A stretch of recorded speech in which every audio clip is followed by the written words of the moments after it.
Discoloration of teeth among humans is generally attributed to several factors: environmental causes, genetic causes, pharmaceutical causes, hygiene-related causes, and lifestyle-related causes. Those are the general big domains that can influence discoloration of teeth across all ethnic groupings of people. A lot of the Asian Americans that we see drink a lot of dark tea, so that stains their teeth a lot. So we see a lot of like black staining from that.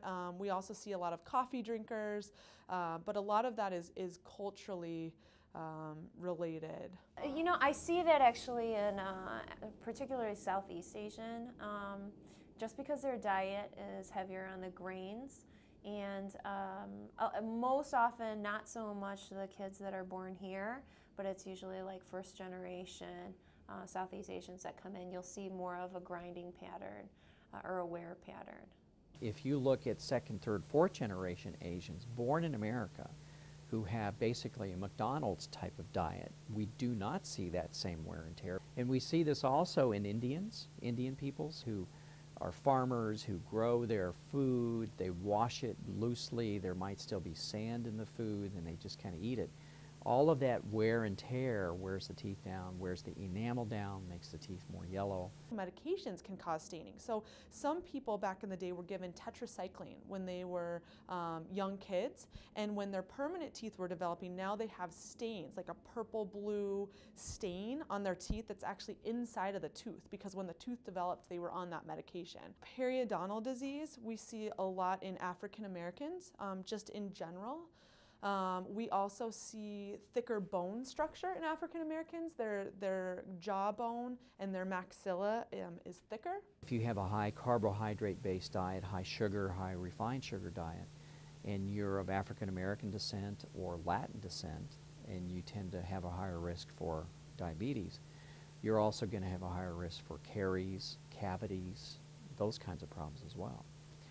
Whereas you don't maybe see that in other peoples like Asian peoples, which tend to have a much more vegetarian-based diet, a lot less highly refined sugars and starches. A lot of the people in India, for example, they chew a lot of tobacco or betel nut, for example, and so they have a lot of gum disease for the most part. Enamel is generally clear or clearish.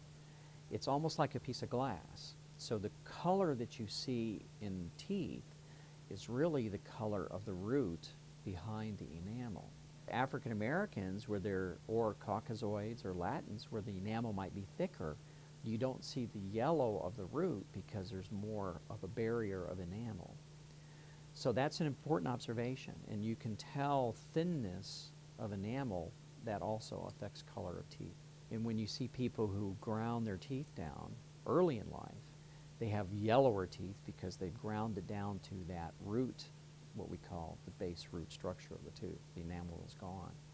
And that base root structure of teeth, we call dentin, is yellow by nature. Enamel wears down, that dentin, that root, that actually toughens as the enamel wears down, as long as it's slow over time.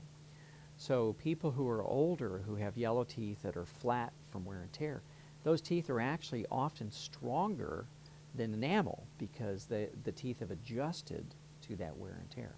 A young child, usually age 4 to 6, as the teeth are forming inside the jaws, had a strong fever. The body pulls calcium out of the bone, so you can see what we call fever lines. This is an example of tobacco stain and tea stain. You can also have discolored teeth because of medical diseases. Here's examples of patients who have liver disease. Many of the liver enzymes that form can cause discoloration of teeth. These are cases here where the patient was born without enamel. So you see the yellow of the root of the tooth because the enamel is totally missing on the teeth. And these teeth are often very yellow, almost green, because plaque and calculus and tea stain accumulate easily on this. There's a direct relationship between the health of the mouth and the teeth and the health of the body. I think people here take care of their teeth a whole lot better than they do where I come from.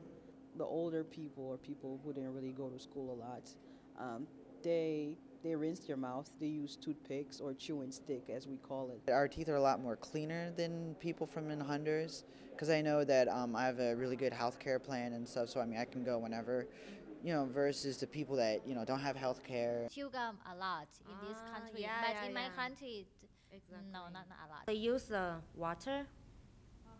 It's not always wash your teeth, just use the water.